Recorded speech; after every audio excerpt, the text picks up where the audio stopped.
ప్రారంభ ప్రార్థన మొదలుకొని పాటల ద్వారా ఆరాధనను బట్టి మీ నామానికి మహిమ తెచ్చుకున్నారు. అయ్యా, ఈ సమయంలో నీ వాక్య పాద సన్నిధికి వచ్చాం. నీ వాక్యం ద్వారా నాతో మాతో మా అందరితో మీరు మాట్లాడారు. ఇంతవరకు ఇచ్చిన హెచ్చరికలను బట్టి కూడా అయా సంఘానికి దేవుని భయం కలుగుంటానికి సహాయం చేయండి. భయభక్తులకు వెళ్ళిన కృప నాకు మాకు అందరికీ దయచేయండి. అయ్యా, మరొకసారి ప్రకటించబడుతున్న వాక్య భాగాన్ని నా శరీర ప్రాణాత్మ మీ హస్తాలకు అప్పగిస్తున్నాను. నన్ను అభిషేకించి అయ్యా మీ నామానికి మహిమకరంగా నన్ను వాడుకొని వారు యేసయ్య నామములో ప్రార్థించి అడిగి వేడుకొంచున్నాము తండ్రి, ఆమేన్. మంచిది. అందరికి వందనాలండి, అందరికి వందనాలు. God bless you all. ఇంకా చాలామంది ఆబ్సెంట్ అయ్యారు. కొంతమంది చెప్పారు, కొంతమంది చెప్పలేదు. చెప్పినా చెప్పకపోయినా మందిరానికి రావటం అనేది క్రైస్తవ లక్షణం. మానక ప్రతి ఆదివారం దేవుని మందిరానికి రావటం అనేది క్రైస్తవ లక్షణం. దేవుని మందిరానికి మనం దూరం అవుతున్నాము అంటే ఆయన దీవెనలను దూరం చేసుకున్నట్లే. దేవుని మందిరానికి ఆలస్యంగా వస్తున్నాము అంటే ఆయన మన కొరకు సిద్ధపరిచిన ఆ దీవెనని మనం పోస్ట్ పోన్ చేసుకుంటున్నట్లే. ఈ మాట అర్థమైతే ఎవరు కూడా ఆలస్యంగా మందిరానికి రారు. సరే, పరిశుద్ధ గ్రంథం తెరవండి. ఈ దిన వాక్య ధ్యానాంశం చెప్పండి. జ్ఞానేంద్రియాల అనే అంశంలో నుంచి ఎన్ని మాటలు పూర్తయినాయి? ఇప్పటికీ 3 మాటలు పూర్తయినాయి. కన్ను, చెవి, నాలుక, 3 విషయాలు పూర్తయిపోయినాయి. ఈరోజు 4వ మాట, తర్వాత 5వ మాట చర్మంతో ముగిస్తాను. నాకు పరమగీతం చెప్పాలని ఆశ ఉంది, కానీ నేను పరమగీతాన్ని స్టడీ చేయలేదు. 90% చాలామంది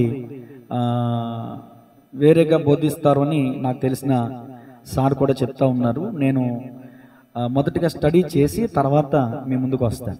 ఏమండి, అపోస్తలుల గురించి చెప్పాలని ఆశ ఉంది. దేని గురించి మాట్లాడుతానో తెలియదు ఈ సబ్జెక్ట్ తర్వాత. సరే, ఈ సబ్జెక్ట్ని ముగించినవ్వండి. ఈరోజు మన వాక్య ధ్యానాంశం 4వ మాట, ముక్కు. రాసుకోండి. ముక్కు గురించి ఏముంటుంది, పెద్ద ప్రసంగం అనుకుంటున్నారు కదా. అసలు మెయిన్ ముక్కే ప్రాముఖ్యం. ముక్కును బట్టే ముఖ నిర్మాణం యొక్క అందం ఆధారపడి ఉంటుంది. అవునా కదా? అన్నీ ఉండి ముక్కు లేదనుకోండి ఏమంటారు? తప్పుడు ముక్కు అనుకోండి, ఎవరో స్వట్ట ముక్కు కూడా అంటారు. అనరా? 2013లో విజయవాడ దగ్గర నున్న అనే ప్రాంతం నుంచి మా ఇంటికి వచ్చారు నన్ను చూసుకోవడానికి. అప్పటికి ఇంకా నాకు పెళ్లి చూపులకు వచ్చారు. నేనేమో సెలూన్ షాప్కి వెళ్ళిపోయి ఇక అవి ఇవి క్రీములు చాలా ఏదో తెల్లగా కనబడదామని ఎన్ని చేసినా వాళ్ళకి పెద్దగా కనబడింది ఏంటంటే నా ముక్కుకు ఒక పేరు పెట్టారు వాళ్ళు. కోటేలు లాంటి ముక్కు. ఏంటంటే నాకు అర్థం కాల. ఏంటి ఇలా అనుకుని వెళ్ళారు. ఇప్పుడు ఈ ముక్కు గురించి నన్ను రిజర్వ్ చేస్తారా అని భయం వేసింది. ఇప్పుడు ఈ ముక్కుని సర్జరీ చేసుకోవాలి అండి. ఇప్పుడు నేను ముక్కు నచ్చలేదని చూసారా అంత నవ్వుతుందో చెల్లెలకి. ముక్కుని చూసేవాళ్ళు ఉంటారు, కానీ వాళ్ళ మాత్రం అనకూడదు దేశ రక్తం విజయం. మా గుమ్మల్లో తలుపెత్తే వాళ్ళు లోపలికి రాలేరు. మళ్ళీ అర్థమైంది మీకు? 2 తలుపులు తీస్తే కానీ లోపలికి రాలేరు. అంత ఉన్నారు ఒక్కొక్కళ్ళు. ఏసు రక్తం విజయం దానికి ఇంపండి, ఎదురోడు కంపు అంట. వాళ్ళ గురించి వాళ్ళు చూసుకోరు. ఎంత సన్నంగా ఉన్నారో చూసుకోవాలిగా. మరి ముక్కు మాత్రం లావుగా ఉంది. కోటేలు లాంటి ముక్కు అంటే కోటి వేలు పెట్టిన అంటే కొనలేనంట ముక్కు. అంటే ముక్కును పొగిడే వెళ్ళారంట. నాకు తిట్టారేమో అని అర్థమైంది. తిట్టారు అనుకున్నా. ఏమండి, కాబట్టి ముక్కు పెద్దగా ఉన్నంత మాత్రాన మనం బాధపడనక్కర్లా. కేసీఆర్ గారిని జ్ఞాపకం చేసుకుంటే చాలు. మరి కేసీఆర్ ఏమన్నా తెలంగాణ మంత్రి, మరి ఆయన ముక్కు కూడా పెద్దదే కదా. పెద్ద ముక్కు కలిగిన వారు ధన్యులు. ఎవరు ఆమె చెప్పరేంటండి. కొంతమంది నా అద్దంలో చూసుకున్నప్పుడు దేవుడు ఎందుకో అన్నీ బాగానే పెట్టాడు, కానీ అన్నీ బాగానే ఈ కొంచెం ముక్కు కొంచెం నైస్గా చేసి ఉంటే బాగుండేది కదా అని అనుకునే వాళ్ళు ఎంతమంది లేరు చెప్పండి. గీర్తి అనుకున్నావా?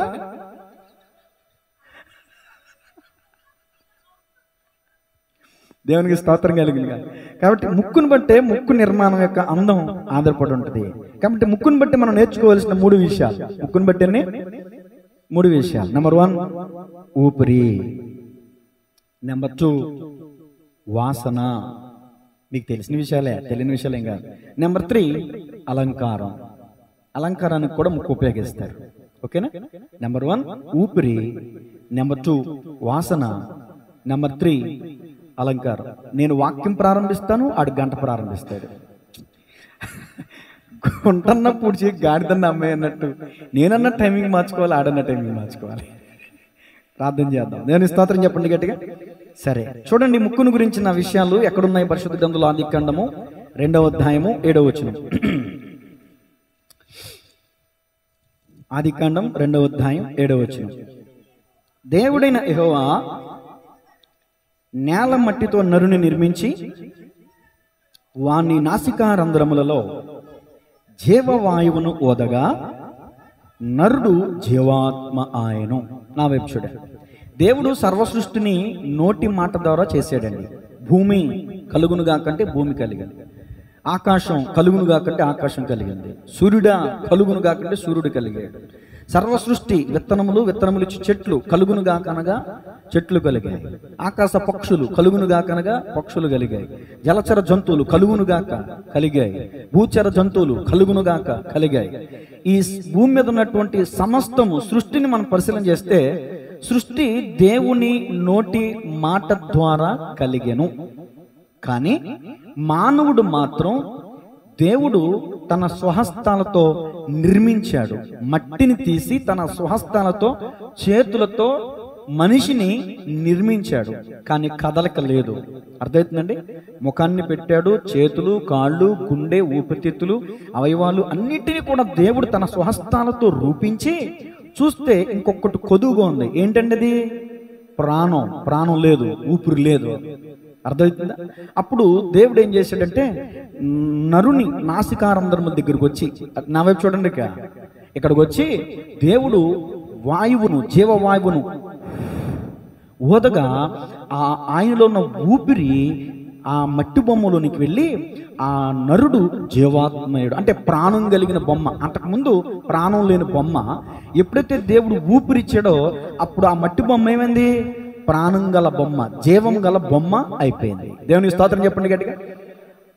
ఈ వాక్యాన్ని ఇలాగే ఒక పాస్టర్ గారు మందిరంలో బోధించారంట. చైతును ఋషిను ఇద్దరు బయటికి వెళ్ళి మట్టి తీసుకుని బొమ్మను చేశారంట. నిజంగానే ముక్కెట్టి, కళ్ళెట్టి, నోరెట్టి, చేతులెట్టి ఒక బొమ్మను చేశారంట నేల మీద. అప్పుడు చైతు స్పీడ్గా వెళ్ళి ఇంట్లోకి వెళ్ళి గాలి పంపు తీసుకొచ్చాడంట. ఋషి ఏమో ఆ గాలి పంపుని, గాలి వచ్చేది ఉంటుంది కదా, దాన్ని ఏమంటారు, తోక, దాన్ని తీసుకుని ముక్కులు పెడితే చైతు 3 దెబ్బలు కొట్టాడంట. 3 దెబ్బలు కొట్టేసరికి ముఖ్యమైంది 3 ముక్కలైందంట. అర్థమవుతుందా? దేవుడు చేసినట్టుగా చేయాలని మనుషులు చాలా మంది రోబోలను కూడా సృష్టించారు. రోబో సినిమా కూడా వచ్చేసింది. ఇప్పుడు రోబోలు కూడా చైనా దేశంలో రోబోలు కూడా ఒక మ్యూజియం పెట్టేశారు. అంటే ఒక షోరూంలో బట్టలు ఉంటాయి కదా, ఒక షోరూంలో ఇప్పుడు కిలోమీటర్ల సరుకులు ఉంటాయి కదా, అట్లాగే ఈ రోబో షోరూంలో రోబోలు అమ్ముతారంట. ఈ రోబోలు కూడా ఇంటికి తీసుకెళ్లి పనులు చేయించుకుంటారు అనమాట. అలాంటి పరిస్థితులు వచ్చేసినాయి. కానీ ఎంత రోబో అయినా, ఎంత జ్ఞానంతో బొమ్మను తయారు చేసినా దానికి ప్రాణం పోయగలిగినటువంటి వాడు చరిత్రలో లేడు, రాలేడు. దేవునికి స్తోత్రం కలుగునుగా. ముక్కు మనకు నేర్పించే పాఠం ఏంటో తెలుసా? ఈ ముక్కు దగ్గరకు వస్తే ఈ ముక్కులో జీవవాయువును దేవుడు ఊదాడు. నిన్ను నిర్మించిన వాడు ఆయనేరా బాబు అని ఈ ముక్కు మనకి సాక్ష్యం చెప్తుంది. దేవునికి స్తోత్రం చెప్పండి గట్టిగా. ఆ కంజరి తీసి దూరంగా పెట్టండి. దేవునికి మహిమ కలుగును గాక. యోబు గ్రంథం 27వ అధ్యాయం 2వ వచనం తీయండి అందరూ కూడా. ఇది సాధారణమైన మనిషి చెప్పిన మాట కాదండి. మహానుభావుడు యోబు గారు, మోషే కంటే ముందున్నవాడు. యోబు గ్రంథం 27వ అధ్యాయం 2వ వచనం.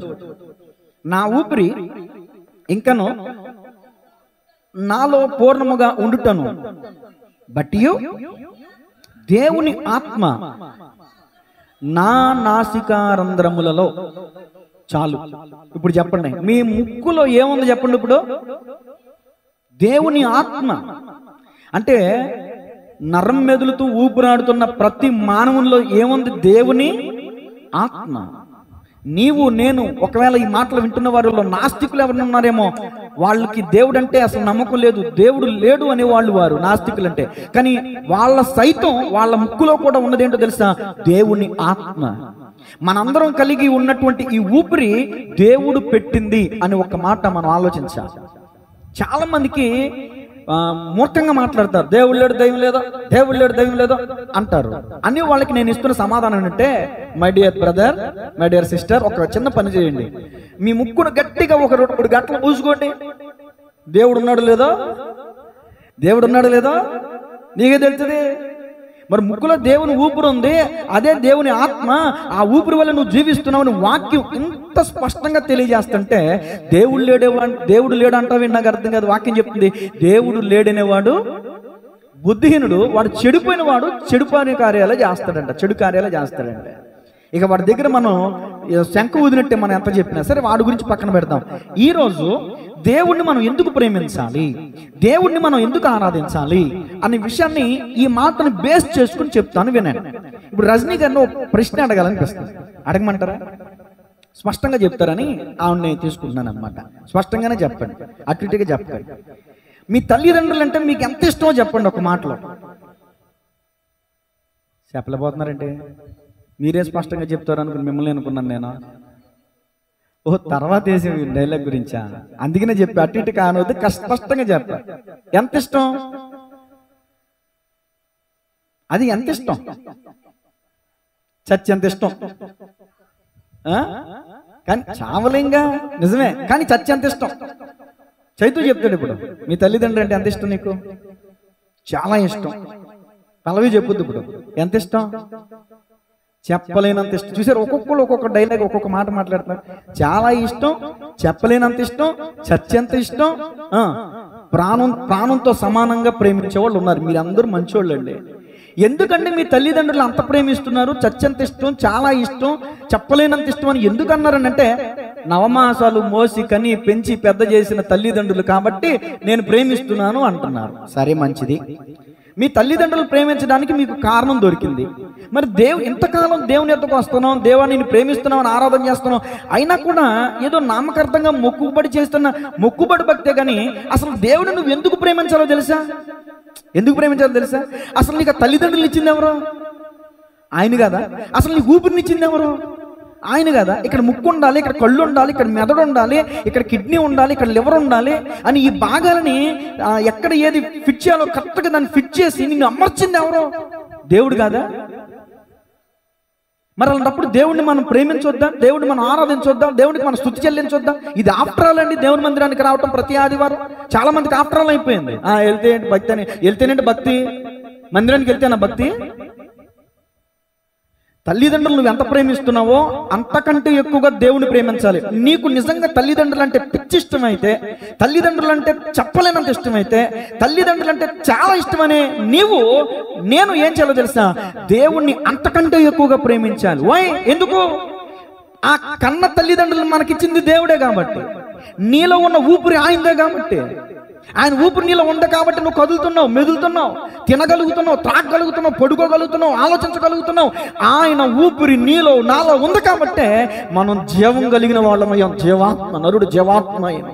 ఎలా అయ్యాడు నరుడు? మట్టి బొమ్మ. ఎలా నరుడు జీవాత్మ అయ్యాడు? ఆయన ఊపిరి నీలో ఉంది కాబట్టి. అందుకు దేవుని మనం స్తుతించాలి. ఇది పాయింట్. మీకు ఇంకా ఎవిడెన్స్ ఇస్తాను చూడండి. కీర్తన 139:13. డౌట్ ఉంటే చూడండి. ఆశ్చర్యం తెలుసా? ఇది అద్భుతం. కీర్తన 139:13. నా అంతరింద్రియములను నీవే కలుగా చేసితివి, నా తల్లి గర్భమందు అద్దుగో నన్ను నిర్మించిన వాడు నీవే,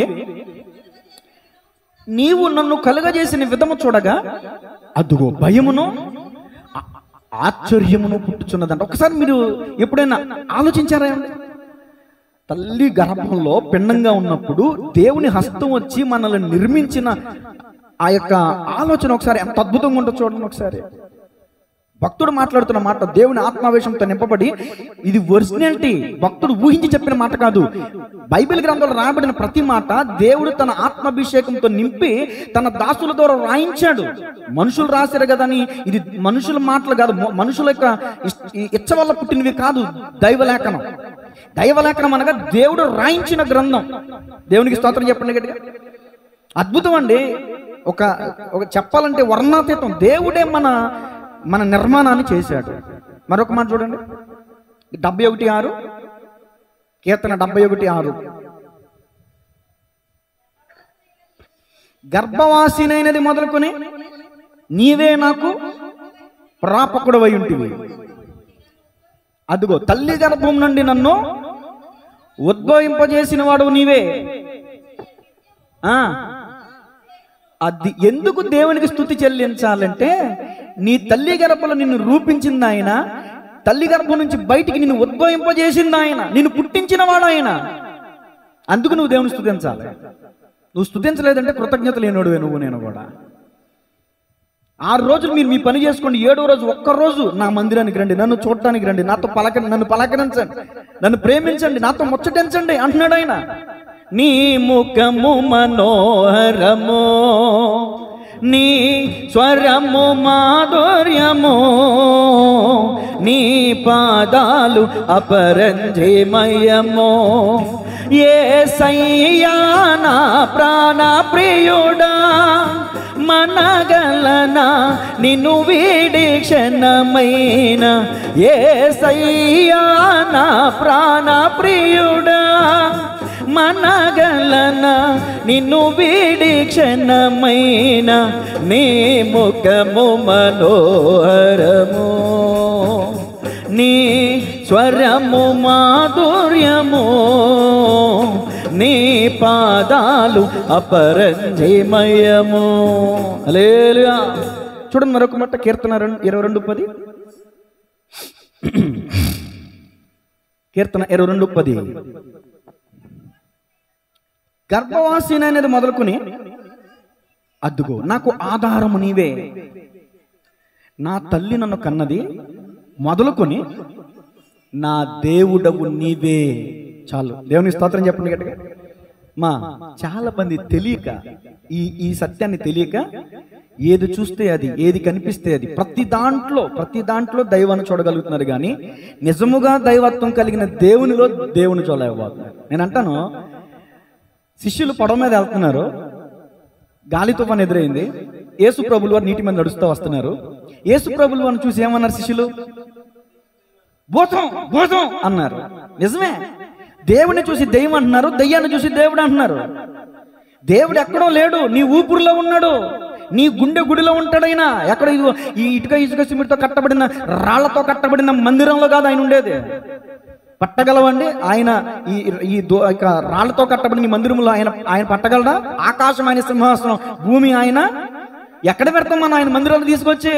ఆత్మస్వరూపి ఆయన, రూపం లేనివాడు ఆయన. దేవునికి వాక్యం చెప్తుంది, నా తల్లి గర్భమందు నువ్వు నన్ను పుట్టించావు, పుట్టిన నాట నుంచి నీవే నాకు దేవుడు. ఈ రోజున మార్గం తప్పిపోయాం చాలా పర్యాయాల్లో, అనేక సందర్భాల్లో. ఇప్పటికైనా ఒకసారి సత్యాన్ని తెలుసుకుందాం.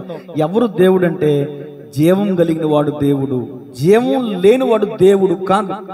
ఒక్క మాట అండి అంతే. జీవం ఉన్నవాడే దేవుడు, జీవం లేనివాడు దేవుడు కాదు. ఇక నేను ఎవరిని విమర్శించలేదు, ఇక్కడ విమర్శించి అంటున్నా ఉందా?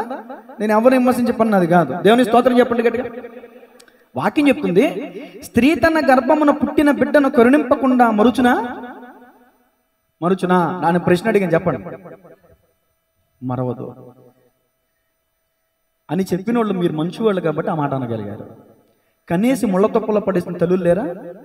ఆ ముళ్ళ తొప్పల్లో పడేసిన బిడ్డని కుక్క నోటి కరుచుకుని తినేసిన దాఖలాలు లేవా? నూతిలో పడేసిన తల్లులు లేరా? కసాయి తల్లులు లేరా? పెరుగన్నంలో విషం పెట్టి 3 పిల్లలను చంపేసిన నిన్నగాక మొన్న తల్లి లేదా? స్త్రీ తన గర్భమున పుట్టిన బిడ్డను కరుణింపక తల్లి మరచును. స్త్రీ తన గర్భమున పుట్టిన బిడ్డను కరుణింపక తల్లి మరచును. నీవు ఎన్నడైనను నా యేసయ్యా, నీవు ఎప్పుడైనను, నీవు ఎన్నడైనను నా యేసయ్యా, నీవు ఎప్పుడైనను విడువను మరువను ఎడబాయనంటివే, విడువను మరువను ఎడబాయనంటివే. నా మంచి దేవుడా, నమ్మదగిన దేవుడా, నా మంచి దేవుడా, నమ్మదగిన దేవుడా, అమ్మ కన్న మిన్నగా ప్రేమించు దేవుడా, నాన్న కన్న మిన్నగా నమ్మదగిన నాదుడా, అమ్మ కన్న మిన్నగా ప్రేమించు దేవుడా, నాన్న కన్న మిన్నగా నమ్మదగిన నాదుడా, నాన్న కన్న మిన్నగా నమ్మదగిన దేవుడా. హల్లెలూయా. ఒకవేళ 9 మాసాలు మోసి కనిపించి పెద్ద చేసిన తల్లే మనకి యముడైపోవచ్చు ఒక్కోసారి. కానీ మనకి ప్రాణం పెట్టిన దేవుడు, మనకి ఊపిరి పెట్టిన దేవుడు, ఇదిగో నశించి నరకంలోనికి పడద్రోయబడకుండా ఆయన చేయి విడిచి తప్పిపోయిన మనల్ని, నశించిన దానిని వెతికి రక్షించడానికి యేసుక్రీస్తు ఈ లోకంలోనికి వచ్చి ఉన్నాడు. మనందరి కోసం ప్రాణం పెట్టాడైన, ప్రాణప్రియుడైన. నీతో సమమెవరు, నీలా ప్రేమించేదెవరు, నీలా క్షమించేదెవరు యేసయ్యా. నీలా పాపికై ప్రాణం పెట్టిన వారెవరు, నీలా పాపికై ప్రాణం పెట్టిన వారెవరు, నీలా పాపికై ప్రాణం పెట్టిన వారెవరు, నీలా పాపికై ప్రాణం పెట్టిన వారెవరు. హల్లెలూయా. ఉన్నారండి ఆయనతో సమ్ములైన వారు ఎవరున్నారు? ఆయనతో సమ్ములు ఎవరైనా ఎవరు లేరండి. అమ్మకన్నా మిన్నగా ప్రేమించేవాడైనా, నాన్నకన్నా మిన్నగా నమ్మదగిన దేవుడైనా, మంచి దేవుడు, ప్రాణం పెట్టిన దేవుడు, ప్రాణం అర్పించినవాడు, తన రక్తాన్ని ధారపోసినవాడు అండి. ఒక తల్లి బిడ్డకి జన్మనించినప్పుడు ఆ కడుపులో నుంచి శిశువు బయటకు వస్తాడు కదా, అప్పుడు రక్తం నీళ్లు వస్తాయంట. చెప్పగా విన్నాను, రక్తం నీరు వస్తాయి. యేసుక్రీస్తు ప్రభులు వారు చూడండి, తల్లి రక్తం ధారపోసి బిడ్డకి జన్మనిస్తుంది, రక్తం పంచుకుని ఆ బిడ్డ పుడతాడు. కానీ ఇంకా రక్తం మిగిలే ఉంటది తల్లిలో. అర్థమవుతుంది? 12-14 ఉంటది స్త్రీకి. ఆపరేషన్ అయిపోయిన తర్వాత బిడ్డ పుట్టిన తర్వాత ఇంకెంత ఉంటుంది రక్తం? 6 పాయింట్ అని ఉంటుంది, ఉండదా? బిడ్డకి జన్మనిచ్చిన తర్వాత కూడా తల్లికి 6 పాయింట్ అన్న రక్తం ఉంటుంది. కానీ నీ కోసం నా కోసం ప్రాణం పెట్టిన దేవుడు తన ఆఖరి రక్తపు పొట్టు వరకు కాచేసాడు. గట్టిగా చప్పట్లు కొడుతుంది అని మనం ఏం పడతాం? ఆఖరి రక్తపు పొట్టు వరకు. అక్కడ ఉన్న సైనికుడు అంటే ఇతను ఇంకా ప్రాణం ఉందా అని బల్లెంతో పొడిస్తే ఆ ఆఖరి రక్తపు బొట్టు నీరు మొత్తం పూర్తిగా కారిపోయి ఆ శతాధిపతి ఆ యొక్క సైనికుని కన్ను మీద పడితే అతను చూపు పొందుకున్నాడంట. అతని ఆ యేసుక్రీస్తు ప్రభుల వారి ఆఖరి రక్తపు బొట్టు కూడా స్వస్థపరిచింది. ఆయన్ని పొడిచిన వాడికి కూడా మేలు చేసింది ఆయన రక్తం. పరిశుద్ధ రక్తం, నిష్కలంకమైన రక్తం, పవిత్రమైన రక్తం. అప్పుడు నిజముగా అప్పుడు మోకాళ్ళు వేసి యేసు ప్రభు దగ్గర పొడిచిన ఆయన అంటాడు, నిజముగా ఇతడు దేవుని కళ్ళు తెరుచుకోండి. ఈరోజు ఆయన కళ్ళు తెరవబడని వాళ్ళు ఇదిగో హేళన చేస్తారు. కళ్ళు తెరవబడిన తర్వాత ఒప్పుకున్నాడు తన నాలుకతో, ఇతడు నిజముగా దేవుని కుమారుడే. దేవుని స్తోత్రం చెప్పండి గట్టిగా. ఏంటి మన ముక్కులో ఎవరున్నారు? ఆయన ఉన్నాడు. ముక్కులో ఆయన పెట్టుకుని నీ గుండెల్లో ఆయన ఉంటాడని ఆయన నీ దగ్గరకు వస్తే, ఇదిగో హృదయమన్నటి తలుపు నొద్ద యేసునాథుండు. ఇది బైబిల్ మిషన్ పాట అనుకుంటండి, మనకు రాదు. దేవుని స్తోత్రం కలిగిన ఆ ఉత్సాహంతో పాడాలనిపించింది, నేర్చుకుంటాను ఈసారి పాట. హృదయం అనే తలుపు వద్దకు వచ్చి ఆయన తడుతున్నాడంట. మీలో ఎవడైనా తలుపు దిస్తే నేను మీ దగ్గరికి వచ్చి మీతో నేను నాతో మీరు కలిసి భోజనం చేద్దాం, సహవాసం చేద్దాం. భోజనం అంటే సహవాసం అని అర్థం. చికెన్ బిర్యానీ, మటన్ బిర్యానీ కాదు. భోజనం అంటే సహవాసం అని. దేవుడు నీతో సహవాసం చేయడానికి ఇష్టపడుతున్నాడు, కానీ నీకు ఇష్టం లేదే. దేవుడు నిన్ను చూడాలని, నీ స్వరం వినాలని, నువ్వు ప్రార్థన చేస్తే వినాలని, నువ్వు అడిగింది ఇవ్వాలని ఆయన ఎంతో ఆశతో 1000 కళ్ళతో ఆయన ఎదురు చూస్తున్నాడు, కానీ నీకు ఆశ లేదే. అసలు శ్వాస మీద నీకు ధ్యాస లేదే. చెప్పండి, ఏమి లేదా? శ్వాస మీద ధ్యాస. ఎక్కడన్నారా? ఒకసారి హై స్కూల్లో ఉన్నప్పుడు అండి మెడిటేషన్ చేయించడానికి వచ్చారు కొంతమంది గ్రూప్. వాళ్ళు ఏదో పెద్ద స్పీచ్ ఇచ్చేస్తారేమో అనుకున్నాను నేను. కూర్చోబెట్టారు, బాస్ పెట్టేసుకోండి, వేసుకున్నాం. చేతులు పెట్టుకోండి, పెట్టుకున్నాం. ఊపిరి పీల్చండి, పీల్చాం. ఊపిరి వదలండి, అంతే, అయిపోయింది. ఇదే పావుపని చేశారు. వాళ్ళు చెప్పింది మాట ఒకటే, శ్వాస, శ్వాస మీద మీ ధ్యాస. చెప్పండి, శ్వాస, శ్వాస మీద, శ్వాస, శ్వాస మీద. అప్పుడు అర్థం కాల, బైబిల్ పట్టుకున్నాక అర్థమైంది. శ్వాస అంటే, శ్వాసలో ధ్యాస అంటే ఈ శ్వాసలో ఆయన ఉన్నాడు, దేవుడు ఉన్నాడు, దేవుని స్మరించుకుంటారా అని చెప్తున్నారు. గట్టిగా చప్పట్లు కొడుతూ దేవుని మహిమ పడతాం. మెడిటేషన్ చేస్తున్నారంటే అదొక ప్రశాంతకరమైన వాతావరణం. దేవుడిని నామస్మరణ చేస్తే ప్రశాంతత వస్తుంది. మరి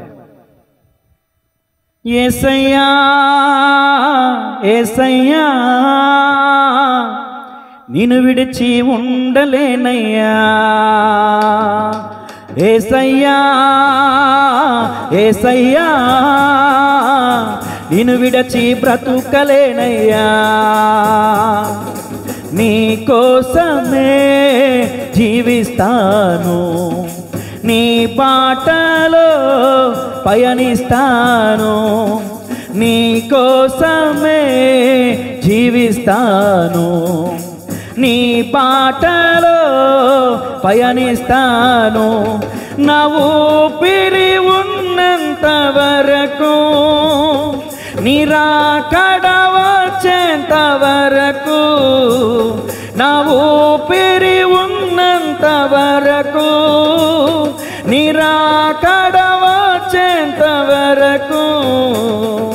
యేసయ్యా యేసయ్యా నిన్ను విడిచి ఉండలేనయ్యా, యేసయ్యా యేసయ్యా నిన్ను విడిచి బ్రతుకలేనయ్యా. హల్లెలూయా. దేవుని స్తోత్రం చెప్పండి గట్టిగా. ఉండగలమండి ఆయన విడిచి? ముక్కు మూసుకుని ఉండగలమా? అది ముక్కులో ఊపిరి ఉంది. ఊపిరి అంటే యేసయ్య మనలో ఉన్నాడు. రెండు మాటలకు వస్తున్నాను, చెప్పండి. రెండో మాట వాసన. సువాసన ఎంతమందికి ఇష్టం?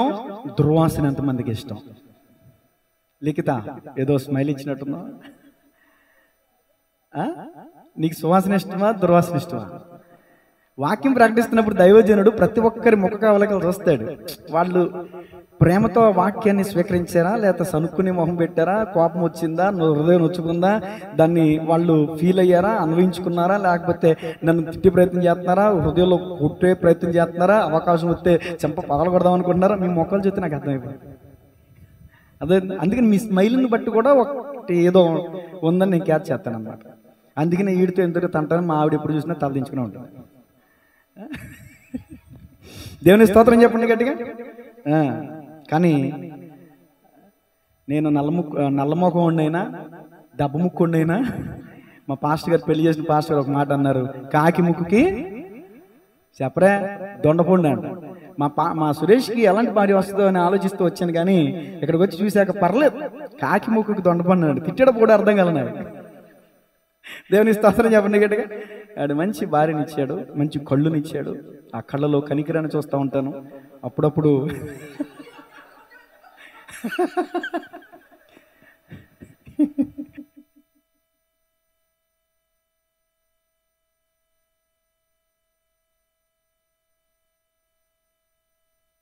అంటే అది పూంతి నేను అక్కడ దేవునికి స్తోత్రం చెప్పండి. వాసనలోకి వచ్చేద్దాం. వాసన అని ఎందుకన్నానంటే, ముక్కు చేసే పని ఊపిరి తీసుకోవటం, ముక్కు యొక్క గుణం వాసన చూడటం. ఇప్పుడు ఆదివారం కదా, పక్కింట్లో నుంచి ఏమో గుమ్మగుమ్మలు వస్తాయి. చైతికి మెదిలింది నిజమే అన్నయ్య.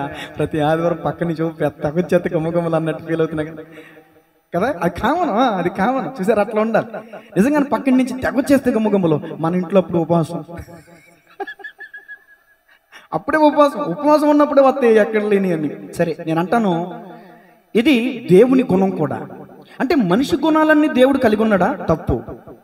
మనిషి గుణాలు దేవుడు కలిగి లేడు. దేవుని గుణమే మనిషి కలిగి ఉండాలి. ఏంటి దేవుని గుణం? సువాసన ఆఘ్రానించడం దేవుని యొక్క గుణం. సువాసన ఆఘ్రానించడం.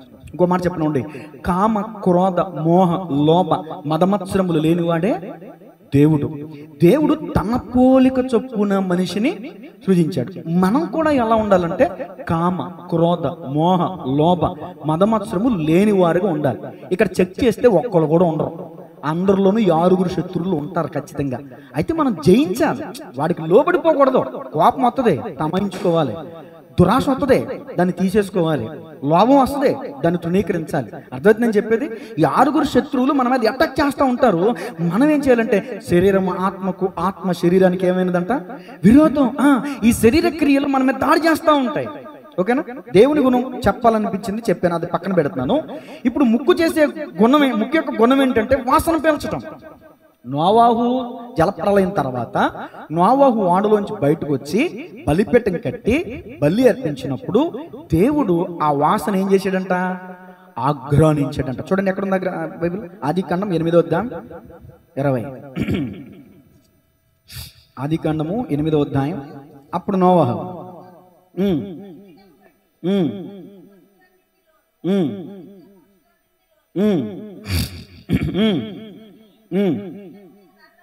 దహన బలి అర్పించెను. అప్పుడు యెహోవా అదిగో ఇంపైన సువాసన ఆఘ్రానించి ఇక మీదట నరులను బట్టి భూమిని మరలా శపించను. చాలండి, చాలు. ఇప్పుడు అక్కడ ఇంపైన సువాసన దేవుడు ఆఘ్రానించాడు అని ఉంది. మనం కూడా ఏం చేయాలంటే, ఇప్పుడు ఓ గొర్రె పిల్లను కోడి పిల్లను తీసుకుని బలివ్వాలా, దాన్ని దహించాలా? అది కాదు దాని అర్థం. విరిగి నలిగిన హృదయమే దేవునికి ఇష్టమైన బలియాగము. అంటే మనల్ని మనం సజీవ యాగంగా ప్రభువుకి సమర్పించుకోవాలి. ఎక్కడుంది ఈ మాట? చూడండి, రోమపత్రిక 12:1-2. దీని అర్థం ఏంటంటే అక్కడ బలిపశువు అంటే నువ్వు నేనే, మనం బలవ్వాలి. త్వరగా రోమపత్రిక 12:1-2. కాబట్టి సహోదరులారా, పరిశుద్ధమును అద్దుగో దేవునికి అనుకూలమునైన మీ శరీరములను ఆయనకు సమర్పించుకుడనని దేవుని వాత్సల్యమును బట్టి మిమ్మును బతిమాలుకొనుచున్నాను. దేవుని స్తోత్రం చెప్పండి గట్టిగా. అక్కడ మనల్ని మనం దేవునికి సమర్పించుకోవాలి. ఇంకొకటి ధూపం వేసినప్పుడు యాజకుడు క్షమించాలి ధూప ద్రవ్యము తీసుకుని ప్రార్థన ధూపం ఉంటుంది, దాన్ని ఏమంటారు, గంగాలం, బలిపీఠం. లోపలికి వెళ్ళిన తర్వాత సముఖపు రొట్టెల బల్ల ఉంటుంది, ధూప వేదిక. ఇది పాయింట్. ఇది చెప్పకుండా నేను చెప్తే మీకు అర్థం కాదు. ధూప వేదిక ఉంటుంది. ఇప్పుడు ఇదే బల్ల అనుకోండి, ధూప వేదిక. ఈ ధూప వేదిక మీద ఏం చేస్తారంటే, ఈ ధూప వేదిక అనుకోండి, నిప్పులు ఉంటాయి. అవునండి, ఈ నిప్పులు, వేడివేడి నిప్పుల మీద యాజకుడు ధూపచూర్ణం తీసుకొస్తాడు. ధూపచూర్ణం వేసినప్పుడు అద్భుతమైన మంచి సువాసన వస్తుంది, వెల్లడవుతుంది అనమాట. ఆ సువాసన దేవుడు ఆగ్రహిస్తాడు. దానికి సాదృశ్యం ఏంటంటే ప్రార్థన. నా ప్రార్థన ధూపం వలెను సాయంకాల నైవేద్యం వలెను నీ దృష్టికి అంగీకారములగునుగాక లేఖనంలో రాయబడింది. ప్రార్థన ధూపం. దేవునికి స్తోత్రం చెప్పండి గట్టిగా. హల్లెలూయా.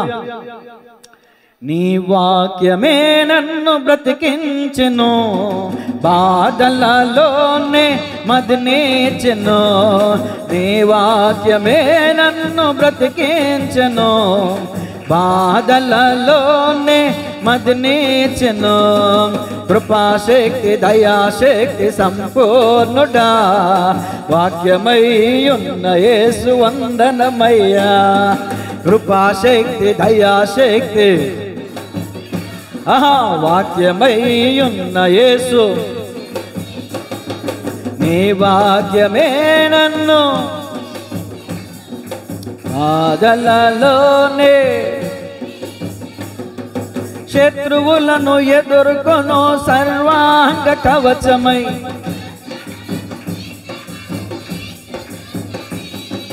శత్రువులను ఎదుర్కొను సర్వాంగ కవచమై.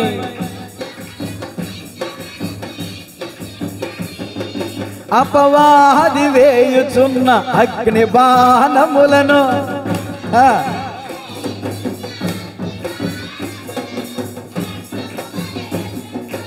ఆర్పివేయుచున్నది.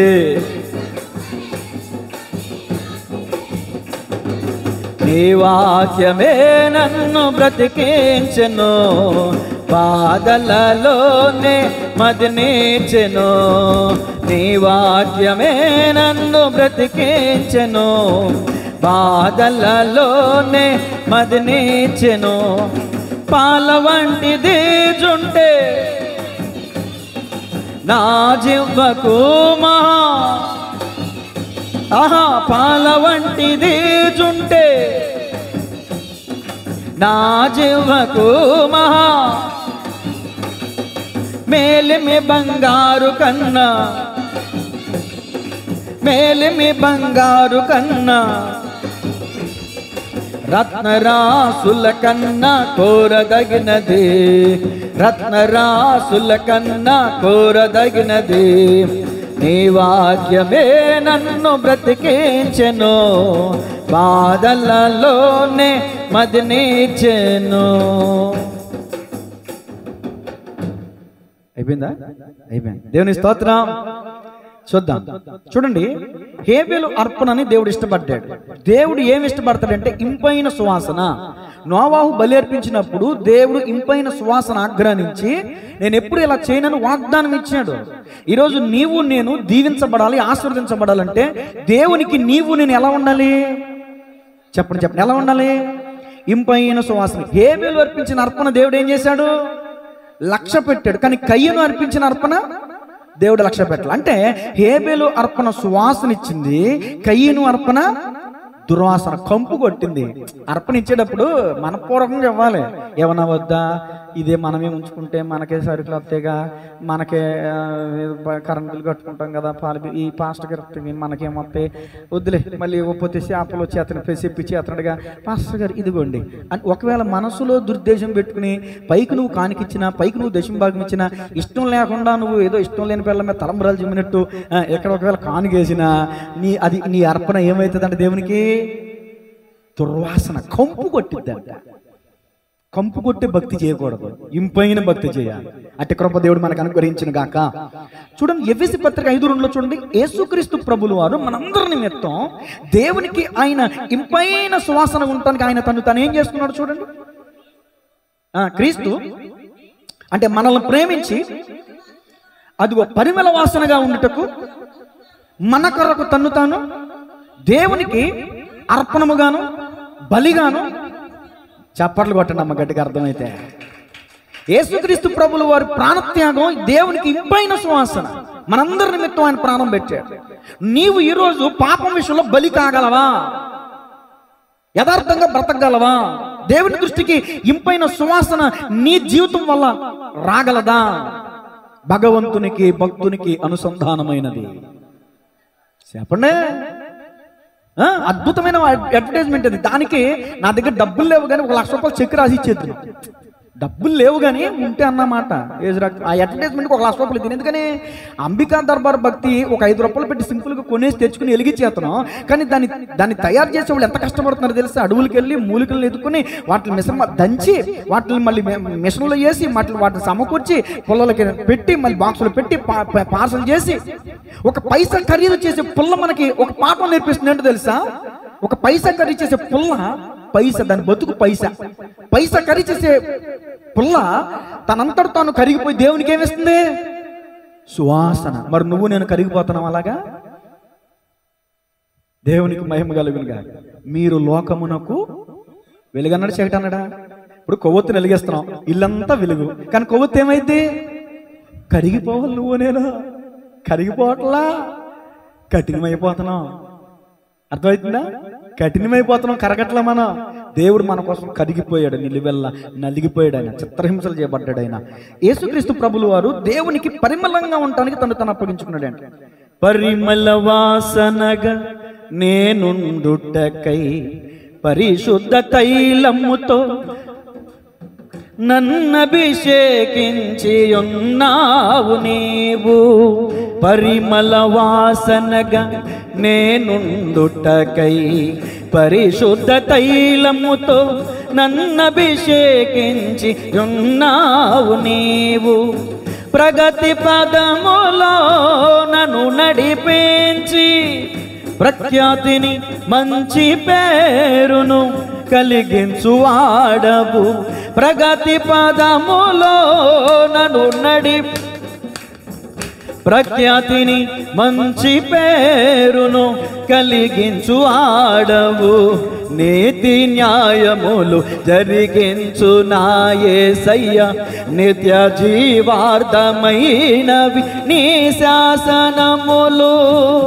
రద్దు చేసితివి అపవాది తంత్రములను నీలువైన స్వాస్థ్యముకై. రద్దు చేసితివి అపవాది తంత్రములను నీ విలువైన స్వాస్థ్యముకై. హల్లెలూయా. పరిమళ వాసనగా ఉంటుటకు పరిశుద్ధ తైలముతో మనల్ని దేవుడు ఏం చేశాడంట? అభిషేకించున్నాడంట. క్రీస్తు రక్తము ద్వారా కాచడం ద్వారా, క్రీస్తు బలియాగం ద్వారా నీవు నేను పరిశుద్ధపరచబడ్డాం. నీవు నేను దేవునికి ఇంపైన సువాసన, సుగంధ తైలము కంటే. ప్రసంగి 7:1 సుగంధ తైలము కంటే మంచి పేరు అది. క్రైస్తవుడా, నిన్ను బట్టి ఎవరన్నా సాక్ష్యం చెప్పాలంటే నవీన నంబర్ 1 క్రైస్తవుడు. చరణేనా అబ్బే రోడ్లంటే అర్థంగా తిరగడు, ఆటోల మీద స్పీడ్గా వెళ్ళడు, బండి మీద వెళ్తా ఫోన్ మాట్లాడు, చాలా వినయవంతుడు. అసలు చరణ చూస్తే క్రైస్తవుడు పట్టొచ్చుడు కనబడతాను. ఎవరైనా నాపే ఏమంటే పలానా కుర్రోడు ఉన్నాడు కదా, చాలా డీసెంట్ బాయ్, ఇండోసెంట్ బాయ్ ఏంటంట అంటే అర్థం ఏంటమ్మా? ఏదో వచ్చేసింది ఇండోసెంట్ బాయ్ అంటే అర్థం ఏంటి? ఏమండి మీ సంబంధించిన వాడు అనుకుంటే కదా, అసలు అండి తల దించాడంటేనండి తల అసలు రోడ్డు మీద వెళ్తున్నాడా లేదా, సేమ చచ్చిపోద్దాం అంత నెమ్మదిగా వెళ్తున్నాడండి మీ చరణ, చాలా మంచోడండి, చాలా భయభక్తులతో పెట్టినారండి అని చెప్తున్నారు నాకు. అది పరిమళం అంటే సుత్తి తీసుకుని లేకుండా కొట్టినట్టుంది కదా. మన క్రైస్తవ విశ్వాసుల గురించి పక్కన వాళ్ళు నాకు చెప్తారు, మీ సంఘానికి వస్తుందంటగా ఆమె నోరు తెరితే బూతులు కంపు ముసుగేసి ప్రార్థన చేస్తుందంటగా అన్న వాళ్ళు ఉన్నారు. పేర్లు చెప్తే మళ్ళీ ఎందుకు మళ్ళీ మీరు వెళ్ళి అడుగుతారు. దేవునికి స్తోత్రం కలుగునుగా. ఎందుకంటే ధూపం అంటే ప్రార్థన, ధూపం అంటే ఆరాధన. చూడండి, ఇక్కడ అర్పణ అంటే మనలో మనం సజీవయాగంగా మన శరీరంలో ఏం చేయాలి, అర్పించాలి. అప్పుడు దేవునికి ఇంపైన సువాసన, నా యథార్థమైన పవిత్రమైన జీవితం దేవునికి ఇంపైన సువాసనగా ఉంటుంది. నీ దేహము ఏదైనా పాడైపోతే, నీ సాక్ష్య జీవితం ఏదైనా కోల్పోతే దేవునికి దుర్వాసన వస్తుంది.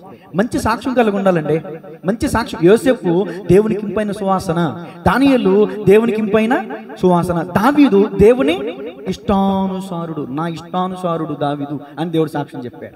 మోషే నా ఇల్లంతట్లో నమ్మకమైన వాడని సాక్ష్యం పొందాడు. దానియేలు బహుప్రియుడు అని సాక్ష్యం పొందాడు. మరి నిన్ను బట్టి నన్ను బట్టి అసలు దైవజనుడు ఏం చెప్పగలడు? దేవుని దాకా పక్కన పెట్టిన అసలు దైవజనుడు నిన్ను బట్టి ఒక మంచి సాక్ష్యం చెప్పగలడు? దైవజనుడికి అసలు ఇంపైన సువాసనగా ఉన్నావు నువ్వు? దైవజనుడికి, దేవునికి కాదు అసలు. ఓ దైవజనుడు ఏం మాట్లాడుతున్నాడు చూడండి. దైవజనుడు ఫిలిప్పీ పత్రిక 4:18, ఫిలిప్పీ పత్రిక 4:18 లేదండి మీ బైబిల్లో? నాకు సమస్తమును సమృద్ధిగా, ఎవరికి ఈ మాట ఎవరో చెప్పారు? పౌలు గారు అంటున్నారు. నాకు సమస్తము ఎక్కడుండి? జైల్లో ఉండి. ఎక్కడున్నాడు ఈయన? ఇప్పుడు ఈ మాట మాట్లాడినప్పుడు ఫిలిప్పీ పత్రిక రాసినప్పుడు ఆయన చెరసాలలో ఉన్నాడు. అర్థమవుతుందా? చెరసాలలో ఉండి నాకు సమృద్ధిగా ఉంది అన్నాడు. రోజంతా కష్టపడిన మీకేమో ఇళ్లలోనేమో సమృద్ధి ఉంటుందా కదా, అనిపిస్తుంది కదా. రోజంతా కష్టపడిన మన కుటుంబాల్లో సమృద్ధి ఎక్కడ ఎడుతుంది? ఫస్ట్ తారీఖు వచ్చిందంటే దడ వణికే మామూలు కాదు. నాకు సమృద్ధిగా కలిగి ఉన్నది. మీరు పంపిన వస్తువులు అంటే కృపామనిష్టి సంఘ విశ్వాసులారా, మీరు పంపిన వస్తువులు ఏంటి? మీరు పచ్చడి పట్టుకుంటే పచ్చడి, కూర వండుకుంటే కూర, ఇంకేంటి మీ ఇంట్లో ఏదైనా కొత్తగా చెప్పండి, నాకు రావట్లేదా? బిర్యానీ చేసుకుంటే బిర్యానీ, ఇంకా ఇక్కడ పౌలు గారు అన్నారు, మీరు నాకు పంపిన వస్తువులు డబ్బులే కావచ్చు, కానుకే కావచ్చు, 10వ భాగమే కావచ్చు. ఇక్కడ అంటాడు, మీరు పంపిన వస్తువులు ఎపఫ్రోదీతు వలన పుచ్చుకుని ఏమీ తక్కువ లేక ఉన్నాను. అవి మనోహరమైన సువాసనయు దేవునికి ప్రీతికరమును ఇష్టమునై ఉన్న యాగమునై ఉన్నవి. గట్టిగా చప్పట్లు కొడుతూ. యాగం అంటే పూజలు, యోగా అంటారు కదా, పూజలు నమస్కారాలు లేకపోతే యాగాలు అంటారు కదండి, వాటితో సమానం. మీ ఆత్మీయ తండ్రి అక్కర ఎరిగి నువ్వు మీ ఆత్మీయ తండ్రి అక్కర తీరుస్తున్నావంటే దేవునికి అది ఇంపైన సువాసన అంట. అసలు దైవజనుడు లెక్కలే ఉండడు మనకి. అర్థమవుతుందండి మీకు? ఇంపైన సువాసన, సత్క్రియ. ఇక్కడ దీని అర్థం ఏంటంటే మనం చేసే సత్క్రియలు దేవునికి ఇంపైన సువాసనగా ఉంటాయి. అది ప్రార్థన చేస్తే సరిపోదు, వాక్యం చదివితే సరిపోదు, ఉపవాసం ఉంటే సరిపోదు, సహవాసానికి వస్తే సరిపోదు, సత్క్రియలు అనే ధనం కలిగి ఉండాలి. చూడండి అన్నమాట, ఎక్కడుంది బైబిల్లో? సత్క్రియలు అనే ధనం. తిమోతికి రాసిన మొదటి పత్రిక 6:19. మీరు సంపాదిస్తున్న డబ్బు 100కు 100 రూపాయలు మీరు దాచేసుకోకపోతే ఒక్క 10 రూపాయలు ఎంతండి? 100కి ఎంతండి? 100కి 90 రూపాయలు ఇచ్చామన్నాడు దేవుడు. 100కి 90 రూపాయలు నువ్వు ఖర్చు పెట్టింది ఒక 10 రూపాయలు. వాస్తవమైన జీవమును సంపాదించుకున్న నిమిత్తము రాబో కాలమునకు మంచి పునాది తమ కొరకు వేసుకొనుచు మేలు చేయవారును, సత్క్రియలు ధనము గలవారును, ఔదార్యము గలవారును తమ ధనములో ఇతరులకు పాలిచ్చువారునై ఉండవలనని వారికి ఆజ్ఞాపించు. అమ్మలారా అక్కలారు నా వైపు చూడండి. ఇదిగో మీకు వచ్చే సంపాదనలు ఏం చేయాలండి? మీరు 100కి 10 రూపాయలు ఏం చేయాలి? మీ ధనములో కొంత ధనం ఇతరులకి పాలిచ్చేవారు ఉండాలి. పాలే ఎవరో ఇక ధనంలో పాలేమిస్తారా? ఏంటండి, మా పిల్లడండి ఇంట్లో పసిపిల్లడు ఉన్నాడండి, ఒక గ్లాసుకి పాలు ఇస్తారా? లేవా? అసలు పిల్లడు గొక్కట్టేడు చేస్తాడు, గ్లాసులు పాలు ఇవ్వ, కానీ ధనములో పాలు ఇవ్వటమా? ఏదైనా ఇస్తారు కదా, ధనం ఇస్తారా? అవసరమైతే నాకు కూడా ఉంచుకొద్దిగా ఆఖరిలో, ఒక్కొక్కటి మొత్తం లాగిచ్చేయకుండా. నాకు నేను చూత ఆకలేసేస్తుంది మరి కాదు. దేవుని స్తోత్రం చెప్పండి గట్టిగా. సరే, ఇప్పుడు దాకా మంచోడు చాలాసార్లు పొగిడాను, కానీ పాపం ఇప్పుడు గాలి తీసేసినట్టున్నాను, మన్నించాలి. సరే, సత్క్రియల గురించి ఏం చెప్తుంది చూడండి వాక్యం. అసలు దేవుడు నిన్ను నిర్మించిందే దానికోసం. చూడండి, ఎఫెసీ పత్రిక 2:10. దేవుడు నీ తల్లి కడుపులో నిన్ను నిర్మించింది ఎందుకో తెలుసా? నీకు ఇవ్వబడిన ఉద్యోగమో, నీకు ఇవ్వబడిన జీవనోపాధో, వ్యాపారమో ఏదో చేసి నిన్ను నువ్వు బతికించుకుంటావు కాదు, ఇతరులకు కూడా ఉపయోగకరంగా ఉంటావు. మరియు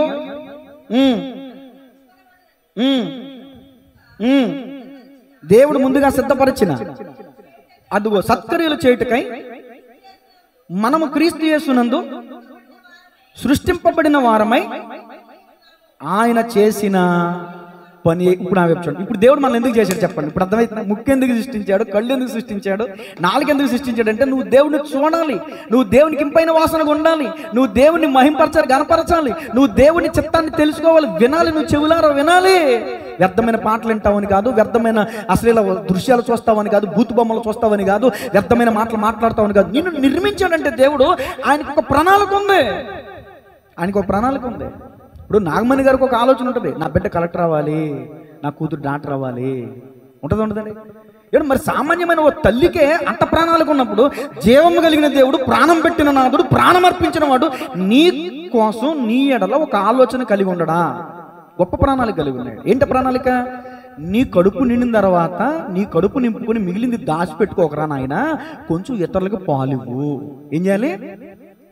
మోషేతో దేవుడు చెప్పాడు, మిగిల్చుకోవద్దని చెప్పు. మిగిల్చుకున్నారు, ఏమైందంటే తెల్లరి బట్టికి పురుగు పట్టేసింది, కంపు కొట్టేసింది.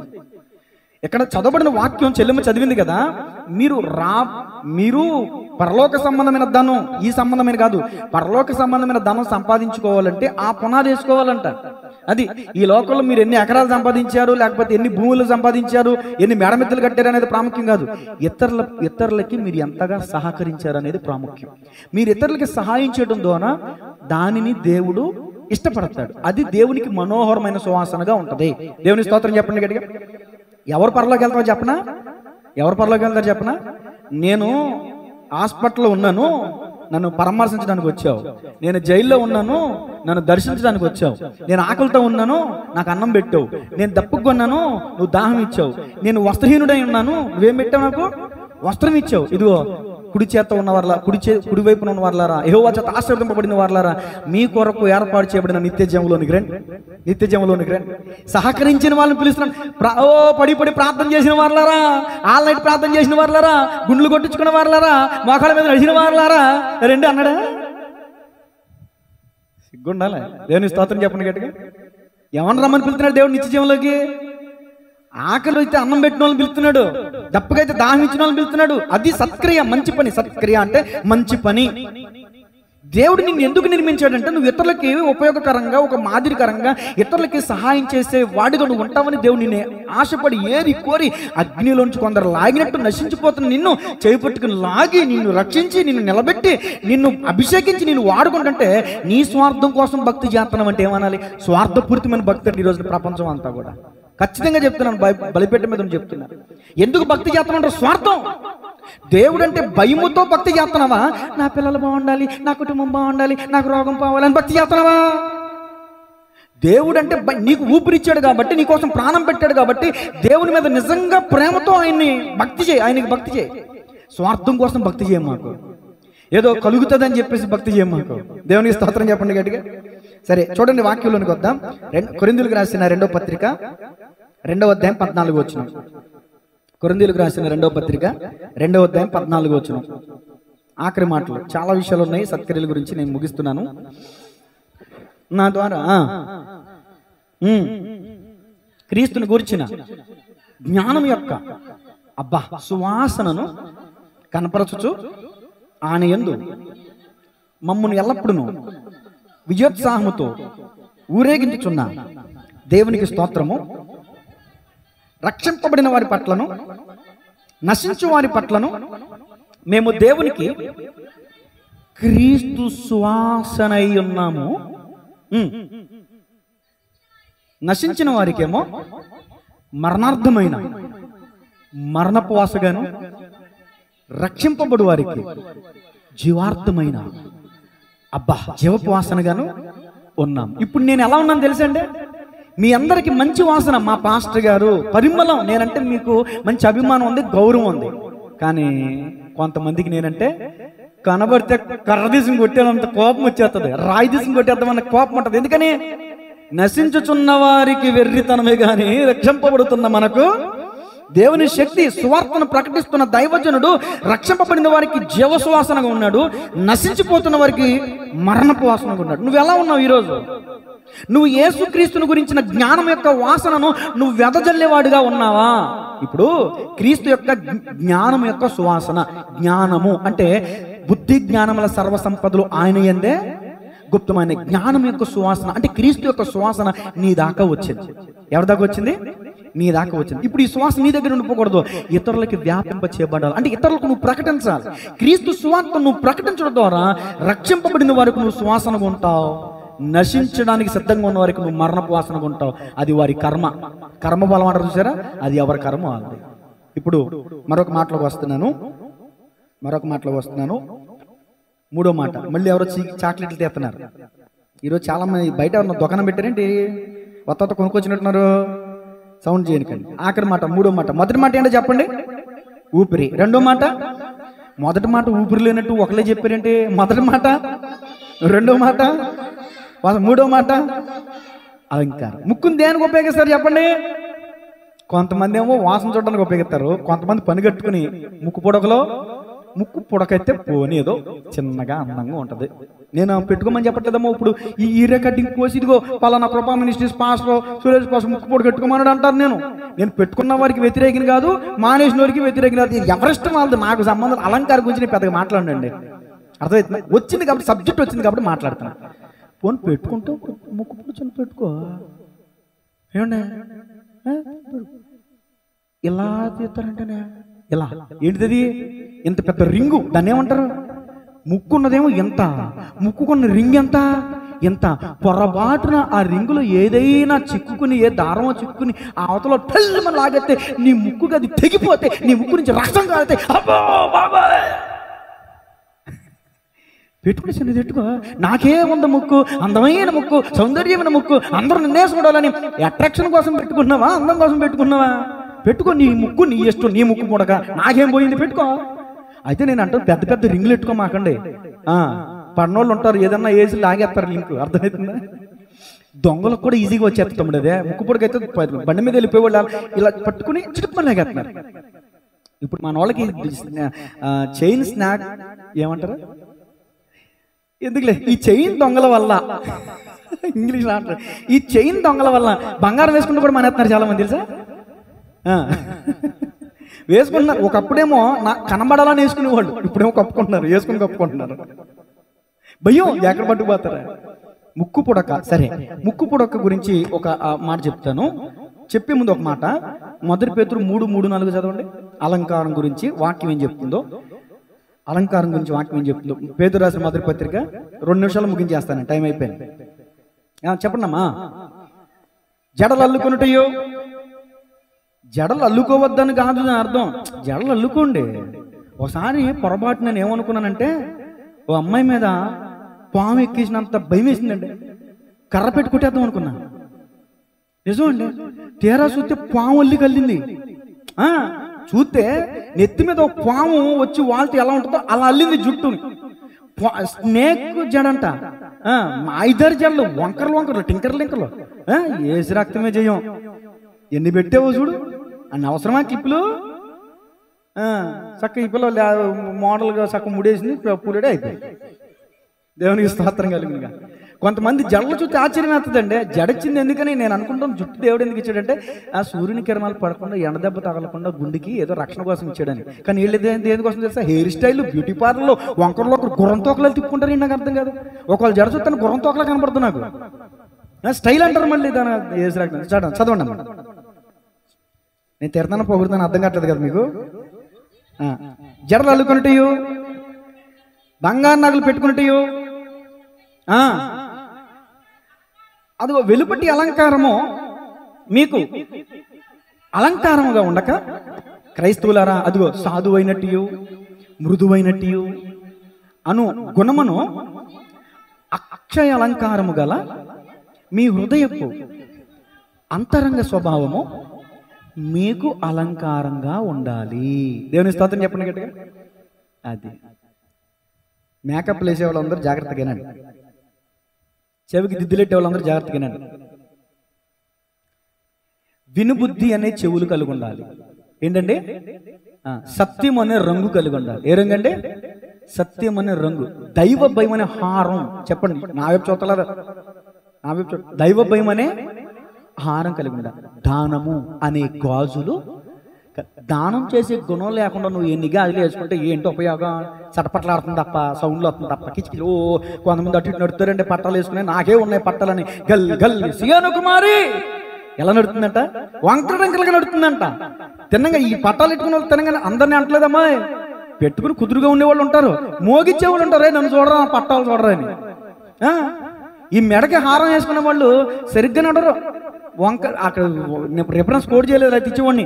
మెడ సాచుచు ఇట్లా మెడ సాచుచు నడుస్తారంట. వంకర చూపులు చూస్తారంట.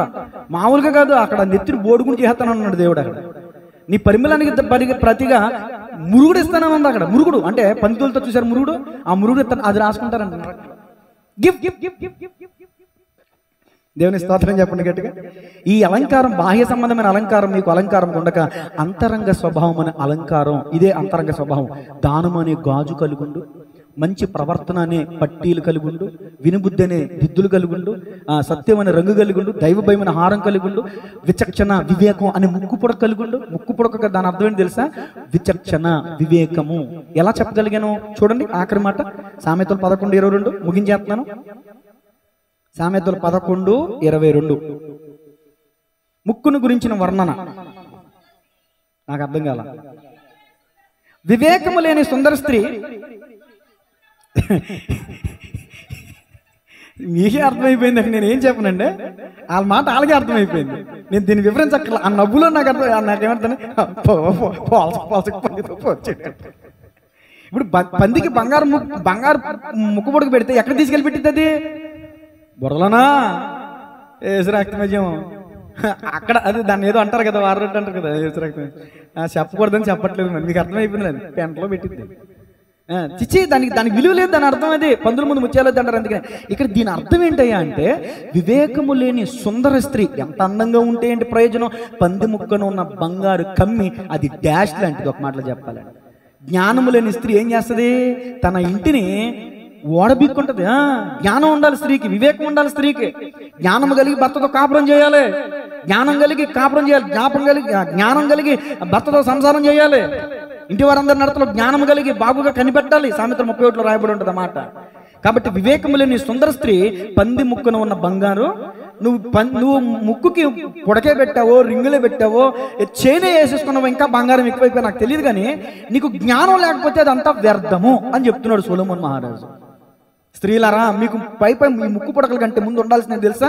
విచక్షణ ఉండాలి, వివేకం ఉండాలి, జ్ఞానం ఉండాలి. భర్తని యారా ఒరే పొరా అనకూడదు, యావండి అని పద్ధతిగా పిలవాలి. అది వివేకం అంటే. ఎవరు లేనప్పుడు పిలిచేవంటే అదొక అందం.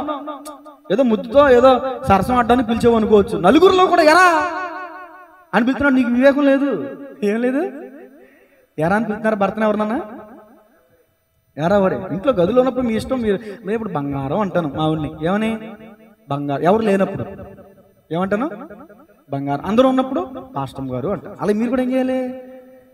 ఒక్కోసారి తప్పదు. బట్టకి జాడింపు, కూరకి తాలింపు, మనిషికి పొగిడింపు. మనిషికి పొగిడింపు. ఆ పొగిడినప్పుడు అండి మన కడుపు ఖాళీ ఉంచరండి. వాళ్ళ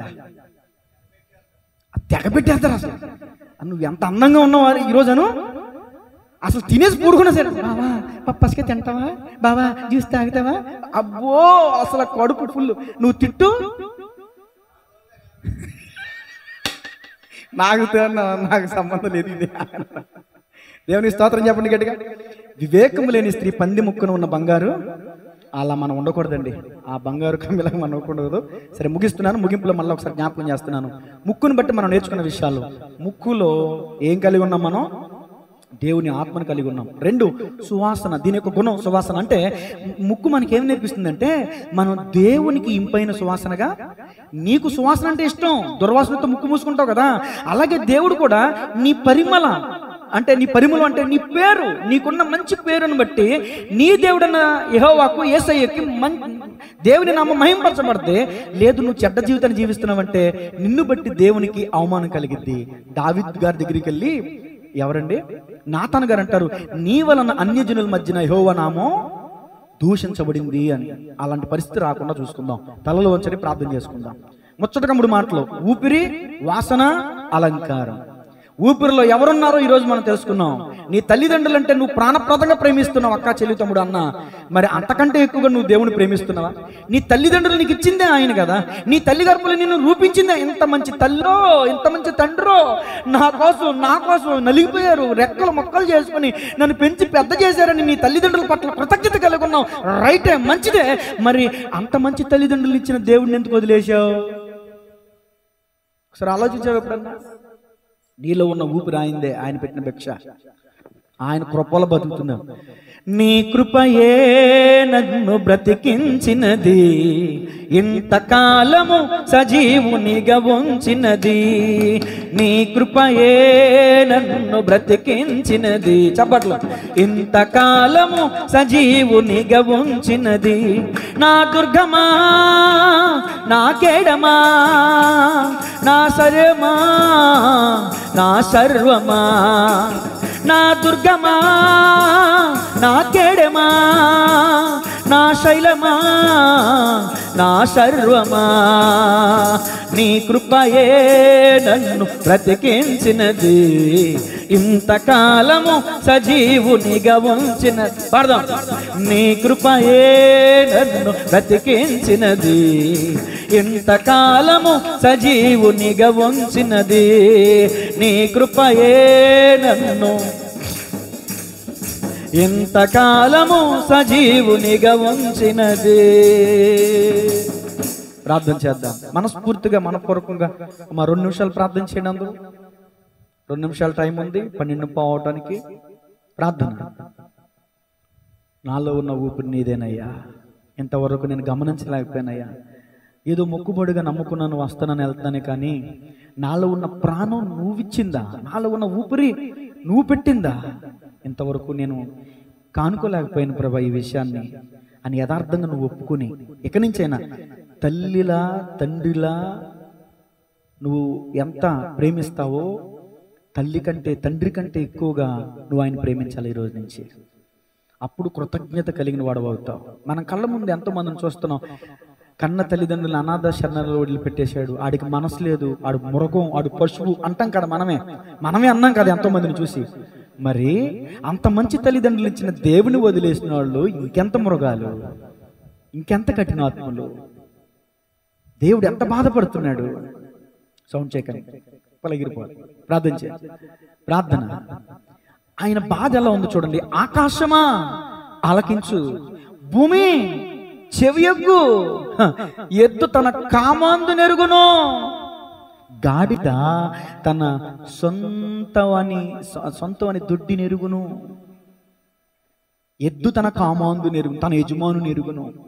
గాడిద తన సొంతవాణి దొడ్డి ఎరుగును. పక్కడు దొడ్డికి వెళ్ళడు గాడిద. ఎద్దు తన యజమానునికి తన యజమానుడు అంటే ఎవరు తెలుసు? ఎద్దుకు తెలుసు, పశువుకి ఎద్దుకు తెలుసు. కానీ ఈయన పిల్లల్ని పెంచి పెద్ద చేసి తిని, కానీ నా మీద తిరగబడి ఉన్నారు ఆకాశమా భూమి అని ఆకాశానికి భూమికి చెప్పుకుంటున్నాడంటే ఆయన బాధ. ఇది ఈ పిల్లల్నే నేను నిర్మించాను, నేను ఊపిరి పెట్టాను, ప్రాణం పోసాను, వీళ్ళని పెంచి పెద్ద చేశాను. ఇజ్రాయేలుతో దేవుడు అంటాడు, ఇజ్రాయేలు గెద్ద రెక్కల మీద మోసుకొని వచ్చినట్లు నేను నిన్ను మోసుకొచ్చాను అంటున్నాడు. పక్షిరాజువై నీ రెక్కలపై మోసితివే, నీవే నా తండ్రివై నా బాధ్యతలు భరించితివే. ఎంత అద్భుతం అండి. కానీ ఆయన బాధపడుతున్నాడు. పశువులకున్న తెలివి కూడా లేదు నా పిల్లలకి. మాయా స్వరూపములై ఉన్న, నిర్జీవమై ఉన్న, ఊపిరి లేని వాటికి మొక్కుతున్నారు, సాగిల పడుతున్నారు, నమస్కారాలు చేస్తున్నారు. జీవం కలిగిన దేవుడైన నన్ను విసర్జించి జీవం లేని వాటికి మొక్కుతున్నారని దేవుడు తన బాధను వ్యక్తపరుస్తున్నాడండి. అమ్మా, దేవుణ్ణి పక్కన పెట్టి నువ్వు నీ తల్లిదండ్రులను ప్రేమిస్తున్నావు అంటే అది కూడా ఒక విగ్రహమే. ప్రేమించు నీ తల్లిదండ్రుల్ని కన్నందుకు, కానీ వారిని ఇచ్చినందుకు ఇంకెంతగా ప్రేమించాలి నువ్వు దేవుణ్ణి. 2, వాసన.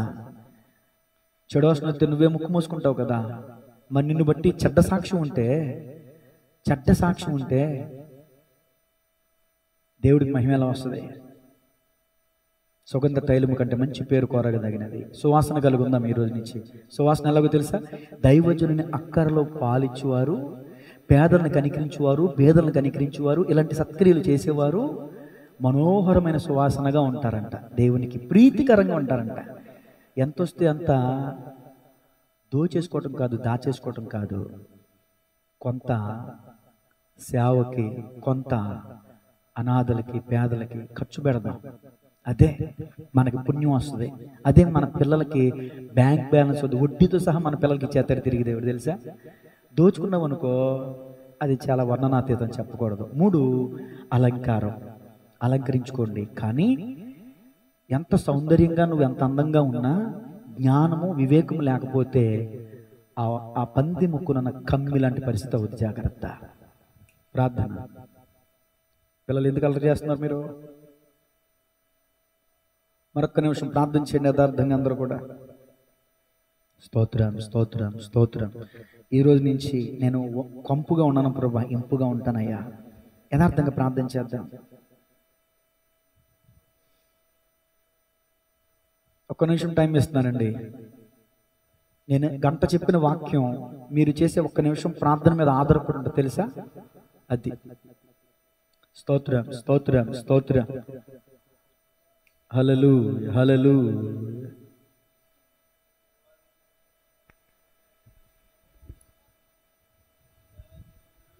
స్తోత్రం, స్తోత్రం, స్తోత్రం. చెప్పబడిన వాక్యాన్ని బట్టి చిన్న ప్రార్థన రమ్య గారు ప్రార్థన చేస్తారు.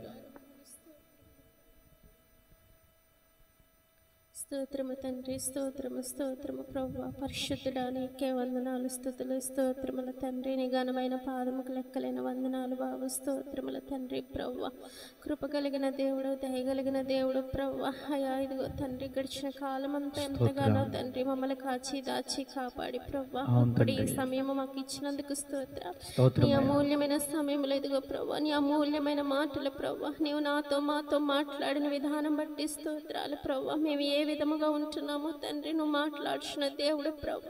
ఇదిగో జ్ఞానేంద్రియాల కొరకు ప్రభు, ఇదిగో తండ్రి నాయన ముక్కు కొరకు మాట్లాడుచున్నావు ప్రభు. నిజమే తండ్రి నాయన, అయా ముక్కు ఉందనుకోవడమే కానీ ముక్కు తండ్రి ప్రభు. నిజమే తండ్రి, నువ్వు పెట్టిన ఆత్మను ప్రభు ఎంతగానో మాట్లాడుచున్నావు తండ్రి మనుషులకి. ఇదిగో నాయన అయా అయా తండ్రి నాయన, అయా నరుని ఆత్మీయ హోపెట్టు దీపం అన్నావు ప్రభు. నిజమే కదా ప్రభు నాయన, నీవు ఇచ్చిన ఆత్మ ప్రభు. ఇదిగో తండ్రి మా ఆత్మను తండ్రి మేము ఇలా సజీవముగా ఉంటున్నామంటే జీవము కలిగి ఉంటున్నాం తండ్రి. అయా నీవు ఇచ్చిన ఆత్మే కదా ప్రభు నాయన, నీవు ఇచ్చిన జీవవాయువే కదా ప్రభు మేము బ్రతుకుచున్నాము కదా ప్రభు నాయన. స్తోత్రాలు తండ్రి ప్రభు. అయా అయా తెలియక తండ్రి ఎన్నో ఆలోచనలు చేస్తాం కానీ ప్రభు నిజమే కదా నాయన. అయా అయా నీవు ఇచ్చిన జీవాయువు తండ్రి, నీవు ఆజ్ఞ ఇస్తేనే కానీ ప్రభు నీ సన్నిధికి చేరలేం బాబు. స్తోత్రాలు తండ్రి. అయా తండ్రి నీవు ఇచ్చిన ఆత్మను బట్టి నాయన, జీవమును బట్టి స్తోత్రాలు తండ్రి. స్తోత్రాలు ప్రభా. ఇదిగో నాయన ఇంపైన సువాసన వల్ల ఉండమని మాట్లాడుచున్నావు ప్రభా. నిజమే తండ్రి నాయన, మా బ్రతుకులు మా భక్తి తండ్రి నీ ఎదుట మురికి గొడ్డ వల్లే తండ్రి కంపు కొడుచున్నాయి బాబు. స్తోత్రాలు తండ్రి. మేము భక్తి పనులు అనుకుంటున్నామయ్యా. అయ్యా నీ రక్షణ తీసుకున్నాం, నీ సన్నిధికి వస్తున్నామని ప్రభా ఎంతగానో తండ్రి మాలో మేము గర్విస్తున్నామేమో ప్రభా. మరొక్కసారి మాట్లాడినందుకు స్తోత్రాలు చెల్లించుకుంటున్నామయ్యా. అయ్యా మా భక్తి ఏ పాటిది ప్రభా, మీ ఎదుట మురికి గుడ్డ వంటిదని ప్రభా. నిజమే అయ్యా ఇంపైన సువాసనగా ఉండడానికి సహాయం ఇచ్చేదేవా. అయ్యా పరిమళ తైలము వలె ప్రభా నాయన, అయ్యా ఒక ధూప వేదిక వలె అలానే తండ్రి నిత్యము తండ్రి ప్రభు అయ్యా మా ప్రార్థన చేయటానికి సహాయం ఇచ్చే తండ్రి నీకు అంగీకారం ఉండటకు సహాయం ఇచ్చేమని అడుగుచున్నాను దేవా స్తోత్రాలు ప్రభు అయ్యా అలంకరణ కొరకు మాట్లాడుచున్నావు తండ్రి నిజమే ప్రభు అయ్యా మేము సత్క్రియలు చేసేవారుగా ప్రభు మంచి క్రియలు చేసేవారుగా తండ్రి అయ్యా అయ్యా నిజమే ఆత్మీయ అలంకరణ మాకు దయచే దేవ స్తోత్రాలు ప్రభు బాహ్య అలంకరణ కాదు కానీ ప్రభు ఆత్మీయంగా మేము ఎలా అలంకరించబడుతున్నామో ప్రార్థనతోను తండ్రి ఉపవాసముతోను ప్రభు వాక్యముతో తండ్రి మేము అలంకరించుకోవడానికి సహాయం ఇచ్చే దేవ స్తోత్రాలు ఇదిగో మాట్లాడు చూస్తున్నావు కదా బాబు స్తోత్రాలు తండ్రి నాయన అక్కర్లో ఉన్న వాళ్ళకి సహాయం చేసేవారుగా ప్రభు ఆపదలో ఉన్నవారిని ఆదుకునేవారుగా తండ్రి నాయన అయ్యా నువ్వు మాట్లాడుచున్నావు కదా ప్రభు అయ్యా మా సొంత కార్యాలు మేము చూసుకుంటున్నామని ప్రభు నాయన మాట్లాడుచున్న నిజమే కదా నాన్న అయ్యా ఎప్పుడు తండ్రి మా కొరకు మేము ఆలోచిస్తున్నాము కానీ ప్రభు మాకున్న దాంట్లో కొంచెమైనా సహాయం చేసే గుణము దయచేయమని ప్రభు అదే అలంకరణను మాట్లాడుచున్న దేవా స్తోత్రాలు అలాంటి తండ్రి నాయన అయ్యా అయ్యా మూడు తండ్రి నాయన మేము అలంకరించుకోవడానికి సహాయం ఇచ్చేయమని ప్రభు నాన్న మీరే తండ్రి నడిపించుకోమని ప్రభు అయ్యా ప్రతి ఒక్కరితో సూటిగా మాట్లాడిన తండ్రి స్థితిని బట్టి స్తోత్రాలు చెల్లించుకుంటూ ప్రభు ప్రతి ఒక్కరు ఒప్పుకొని ప్రభు మా స్థితిని మార్చుకోవడానికి ప్రభు అయ్యా అయ్యా నడిపించమని ప్రభు అయ్యా మీరే మాకు సహాయంగా ఉండమని ప్రభు యేసు నామమున చిన్ని కొద్ది ప్రార్థన అడిగి వేడుకుంటున్నాను మా పరమ తండ్రి ఆమేన్. ప్రార్థించిన తల్లి గారికి వందనాలు. God bless you all. YouTube ద్వారా వీక్షిస్తున్న వారికి కూడా నా హృదయపూర్వకమైన వందనాలు తెలియజేస్తున్నాను. God bless you all.